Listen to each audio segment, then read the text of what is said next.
Mga best! Long time no see! Makatang Hardinera is here. Nandito tayo ngayon sa Bata National High School. At ipapakilala ko sa inyo ang aking friend na isa ring plantito. Let's meet Sir Tadina!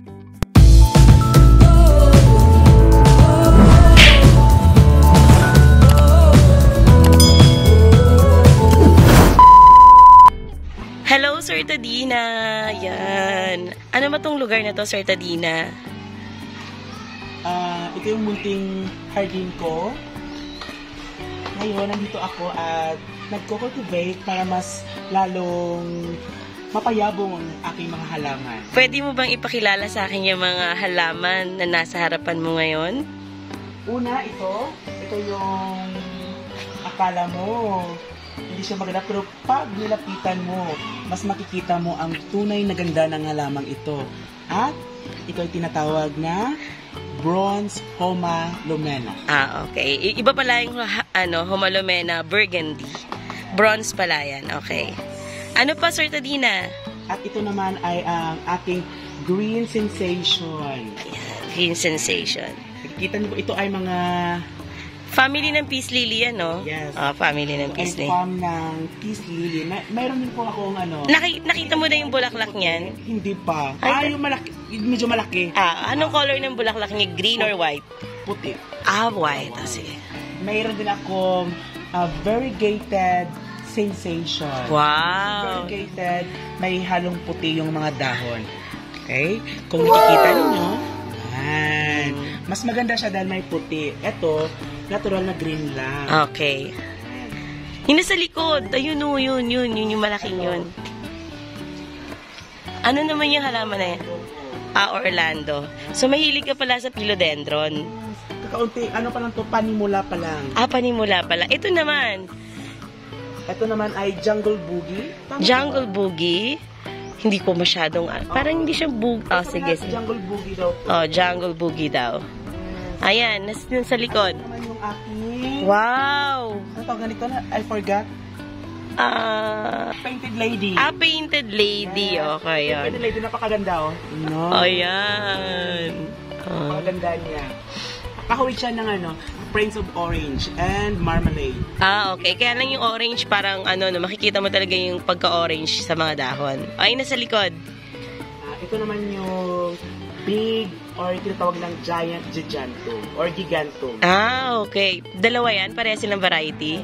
Wow! Ang lalaki. Ayun, may variegated din siya na na alocasia. Ayan. Ito naman yung kung tawag nila badyang. Badyang. Badyang. Ito yung mga babies. Ang dami. Diba? Kukuha na ako ng isa dyan. Diba? Ang dami niyang collection. Sandali lang, wait. Sa akin galing to, ito yung kinuha mo last time, no? Ang silver sword. Ang laki na ng silver sword. Naging dalawa na siya. Ayun yung silver sword niya. Paano ba yung mag-silver sword? Pag magmamatured na, di ba? Nag-iiba yung dahon niya. Yes, parang sword. Parang ganito. Parang ganyan. Nagiging heart shape. Silver sword, diba? Oo, nagiging At sa huli, ito naman yung aking deliciosa. Yan, deliciosa. Napakaganda na niya. Kaya, pwede mo itong lagyan ng Christmas lights. Kapag nilagyan mo ito ng Christmas lights, mas lalong titingnan ang kanyang ganda sa gabi. Wow! Ito. Ano to? Olympiad yata to. Olympiad. Ayan. Kapag pinutol ko dito, mas dadami siya. Nakita nito may mga ugat-ugat na siya. Pinutol, pagpuputulin dito, pagkatapos nun, maraming lalabas na. Ang tawag sa saha, ma'am? Shoots. Yung shoots. Sa Pilipino. Suhe. Suhe. Or yung mga bagong tubo. Yan. Tubo. Kapag pinutol mo yung stem. Okay. So, mabilis lang mag-propagate ng philodendron. Yes. Mas maganda yung philodendron kaysa sa mga ibang halaman. Like Calathea and Aglonema. Kaya lang kasi yung philodendron, kapag kapag malaki yung space mo, mas magandang tignan. At mas lalo mong mapipilinan yung space. Okay. Kasi nga malaki yung mga philodendron. Ayun. Ano panimula pa lang to. Sa sunod nating vlog, magkakaroon na tayo dito ng munting hardin. Wow! sana all. Medyo, ano na to, mas dadami pa yung mga philodendron ko. Oh, dadali niya.